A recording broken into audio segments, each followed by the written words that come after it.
नमस्कार, मैं महेश कुमार आपका इस वीडियो में स्वागत करता हूं। आज इस वीडियो में जानेंगे कि एग्जाम में आपको आंसर राइटिंग कैसे करनी है और इस वीडियो में कुछ ऐसे टिप्स बताए गए हैं जिस टिप्स को आप फॉलो करके एग्जाम में 10 से 15 नंबर आप बढ़ा सकते हो। ठीक है, और आपने एग्जाम के लंबे समय तक तैयारी करी है, उसमें आपने टाइम लगाया है, पैसा लगाया और साथ में एनर्जी भी। और अगर आपका एग्जाम खराब होता है तो आपका रिजल्ट भी खराब होगा। इसलिए एग्जाम में आपको आंसर राइटिंग अच्छी करनी है और आंसर राइटिंग अच्छी होगी तो एग्जाम का रिजल्ट डेफिनेटली अच्छा होगा। तो चलिए जानते हैं वे कौन से टिप्स हैं जिस टिप्स को आप फॉलो करके एग्जाम को बेहतर कर सकते हैं और रिजल्ट भी आपका बेहतर होगा। ठीक है, पहला टिप्स है आपका बी काम एंड कॉन्फिडेंट। एग्जाम में आपको क्या करना है, एकदम बिल्कुल शांत रहना है और कॉन्फिडेंस एकदम लबरेज रहना है। आपने साल भर पढ़ाई करी, आपको टेंशन नहीं लेना है, जो होगा अच्छा ही होगा। तो बी काम एंड कॉन्फिडेंट। क्वेश्चन सीक्वेंस, अब आंसर राइटिंग करोगे तो आपको क्या करोगे कि क्या करना है कि क्वेश्चन जो है ना आपको सीक्वेंस में लिखना है। हाँ, कुछ क्वेश्चन अगर छूट गया है तो सारे क्वेश्चन लिखने के बाद पीछे वाले क्वेश्चन सारे क्वेश्चन लिखने के बाद आप लिखोगे। ठीक है, जैसे कि पहला क्वेश्चन आपने डील किया, पहला क्वेश्चन, दूसरा क्वेश्चन लिखा, तीसरा छूट गया। ठीक है, तो आपको क्या करना है, सारा क्वेश्चन खत्म करना है, उसके बाद लास्ट में आपको तीसरा क्वेश्चन लिखना है, डील करना है। ठीक है, next both side margin in page. अब लिख रहे हो तो आपको क्या करना है कि पेज के दोनों साइड में आपको मार्जिन रखनी है। ठीक ना, ऐसा नहीं कि लिखते लिखते एकदम पूरा भर दो, मार्जिन कहीं बचे ही नहीं, तो मार्जिन आपको रखनी है दोनों साइड, पेज के दोनों साइड। नेक्स्ट टिप्स है 5 to 6 वर्ड्स पर लाइन। आपको प्रत्येक लाइन में 5 से 6 वर्ड ही लिखना है। ठीक ना, ज्यादा नहीं लिखनी है ताकि साफ साफ दिखे और आंसर जो होगा वो बड़ा होगा। कम लिखेंगे तो आंसर ज्यादा बड़ा दिखेगा, भरा दिखेगा कॉपी, तो नंबर आपको अच्छा खासा मिलेगा। तो 5 to 6 वर्ड्स पर लाइन आपको लिखनी है। हाँ, छोटा वर्ड है तो आप 7 to 8 कर सकते हो। नेक्स्ट है नो कट। आप आंसर लिख रहे हो, ठीक ना, तो प्रयास करें कि कट नहीं लगानी है ना, ज्यादा गलती ना हो।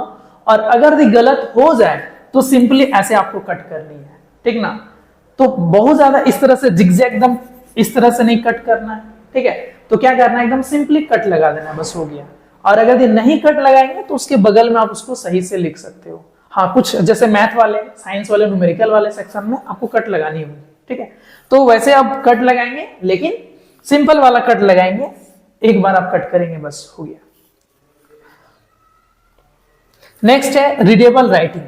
बहुत लोगों का ना क्वेरी रहता है कि राइटिंग कैसी होनी चाहिए, मेरा राइटिंग खराब है ना, ठीक है, तो नंबर कट जाएगा। बिल्कुल ऐसा नहीं है, आपको डरने की जरूरत नहीं है। बहुतों का राइटिंग खराब होता है, सबका नंबर नहीं कटते हैं, लेकिन हाँ, आपको आंसर जो राइटिंग करेंगे आप, उसमें कम से कम आपको जो है ना राइटिंग क्या होना चाहिए, रीडेबल होना चाहिए, ताकि मास्टर जो है ना आपका आंसर पढ़ सके। अब ऐसा नहीं कि आप ऐसा राइटिंग लिखो कि मास्टर पढ़ ही नहीं सके, तो नंबर कहां से मिलेगा। तो राइटिंग क्या होना चाहिए, रीडेबल होना चाहिए।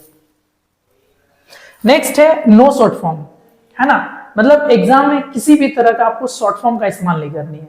ठीक है, क्योंकि हम लोग सोशल मीडिया चलाते हैं तो उसमें बहुत सारे शॉर्ट वर्ड का इस्तेमाल होता है, तो वो धीरे धीरे आदत बन जाती है और फिर हम लोग जो है ना शॉर्ट फॉर्म में लिखना स्टार्ट कर देते हैं। तो वो बिल्कुल नहीं करनी है। जो प्रॉपर वर्ड है, कंप्लीट वर्ड है, वो आप आंसर में लिखोगे। नेक्स्ट है फॉलो ग्रामेटिकल रूल्स। अब कुछ ना रूल्स होते हैं, ठीक ना, उस रूल्स को आपको फॉलो करने हैं। कहाँ फुल स्टॉप देना है, कहाँ कोमा देना है, कहाँ डैश देना है, कहाँ हाइफन देना है, कहाँ पैराग्राफ चेंज करना है। ठीक है, तो इस तरह से जो ग्रामेटिकल रूल्स है वो आपको फॉलो करनी होगी, और नहीं तो फिर दिक्कत हो जाएगा। ठीक है, नेक्स्ट है फॉलो इंस्ट्रक्शन ऑफ क्वेश्चन। अब क्या करना है, कुछ ऐसे क्वेश्चन होते हैं उसमें कुछ इंस्ट्रक्शन होते हैं। जैसे 5 क्वेश्चन है, एक क्वेश्चन के नीचे 5 क्वेश्चन है। अब 5 क्वेश्चन में ना उसमें इंस्ट्रक्शन रहता है कि आपको 3 क्वेश्चन सॉल्व करना है, एनी 3 क्वेश्चन। तो क्या अगर आप इंस्ट्रक्शन नहीं पढ़ोगे तो हो सकता है कि आप पांचों के पांचों क्वेश्चन डील कर दोगे और आपका 2 क्वेश्चन का जो टाइम है वो वेस्ट हो रहा है। तो इसलिए इंस्ट्रक्शन को पढ़ें और क्वेश्चन पे डील करें। कुछ क्वेश्चन ऐसे होते हैं जिसमें आपको आंसर 50 वर्ड्स में लिखने हैं, 100 वर्ड्स में लिखने हैं, और आप लिखते ही जा रहे हो, वो ध्यान ही नहीं दिया। ठीक है, तो आपका टाइम वेस्ट हो जाएगा। तो इसलिए सारे क्वेश्चन को आप पहले इंस्ट्रक्शन पढ़ेंगे फिर डील करेंगे। उसके बाद है time management.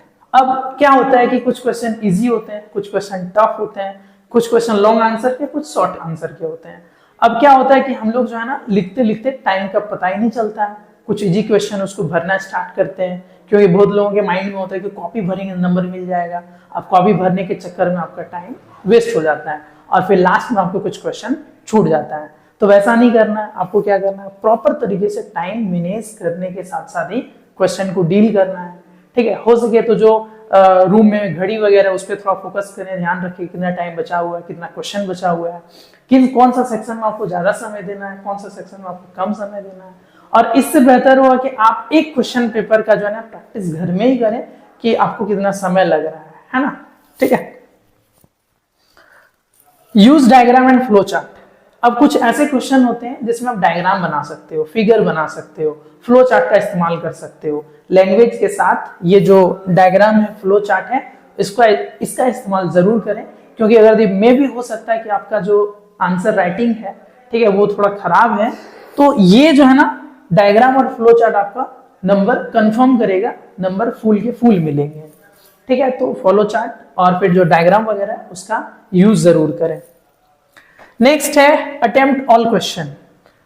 Attempt all question, आपको सारे क्वेश्चन क्या करने हैं, अटेम्प्ट करने हैं। ठीक है, एक भी क्वेश्चन नहीं छूटना चाहिए, टोटल क्वेश्चन को आपको अटेम्प्ट करना है। ठीक ना, हो सकता है कि कोई ऐसा क्वेश्चन है जो आपको नहीं पता है, ठीक है, तो उसको उस चैप्टर को रिकॉल करेंगे, क्वेश्चन कौन से चैप्टर का है, फिर वो टॉपिक रिकॉल करेंगे, फिर उसके बाद उससे रिलेटेड जो भी इंफॉर्मेशन आपके पास है, जो भी डाटा आपके पास है, उसको क्या करेंगे, नोट डाउन करेंगे, लिखना स्टार्ट करेंगे, लिख देंगे।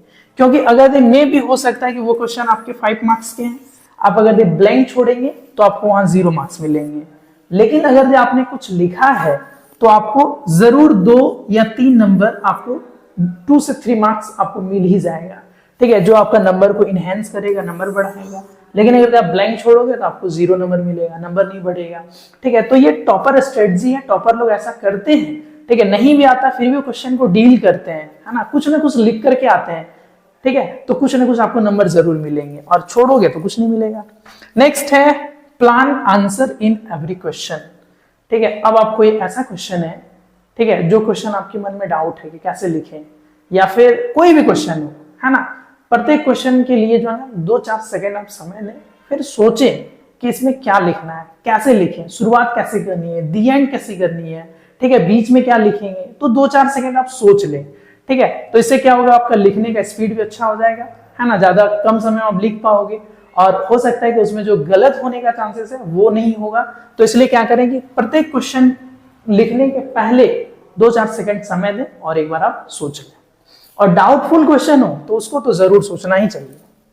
ठीक है, choose question wisely, choose question wisely. अब कुछ ऐसे क्वेश्चन होते हैं, जैसे अभी मैंने बताया कि कोई ऐसा क्वेश्चन है, फिर उस क्वेश्चन में 5 क्वेश्चन है, उसमें से आपको एनी 3 क्वेश्चन लिखने हैं, मात्र 3 क्वेश्चन लिखने हैं, तो उसमें से आपको वो 3 क्वेश्चन, कौन से क्वेश्चन चूज करने हैं, ठीक है, जो आप डील कर सकते हो, जो आप लिख सकते हो, जिसका आंसर आपको अच्छे से पता है, तो वही सारे क्वेश्चन आपको चूज करने हैं। और नहीं तो फिर ऐसा क्वेश्चन आप चूज करोगे, फिर लिखोगे, फिर काटोगे या छोड़ोगे, तो फिर टाइम वेस्ट होगा। तो आपको क्या करना है कि चूज क्वेश्चन वाइजली, क्वेश्चन को आप चूज करेंगे बड़ा बेहतरीन तरीके से और होशियारी से चूज करेंगे, ताकि जो है ना जिसका आंसर आपको पता हो और फिर ज्यादा गलत ना हो, समय आपका व्यर्थ ना हो। ठीक है, तो ये कुछ टिप्स थे। हमको उम्मीद है कि ये वीडियो आपको अच्छा लगा होगा, और वो कौन सा टिप्स है जो आपको सबसे अच्छा लगा वो कमेंट सेक्शन में कमेंट करें, और अपने फ्रेंड सर्कल में वीडियो शेयर जरूर करें, ताकि उनका भी एग्जाम अच्छा हो और आप पास हो जाओगे, आपके फ्रेंड पास ना हो, आपका रिजल्ट अच्छा हो जाए, फ्रेंड का रिजल्ट खराब हो जाए तो अच्छी बात नहीं है ना। तो आप फ्रेंड सर्कल में वीडियो शेयर करें ताकि उनका भी एग्जाम अच्छा हो। फिर मिलते हैं एक बेहतरीन वीडियो के साथ, तब तक के लिए जय हिंद, जय भारत।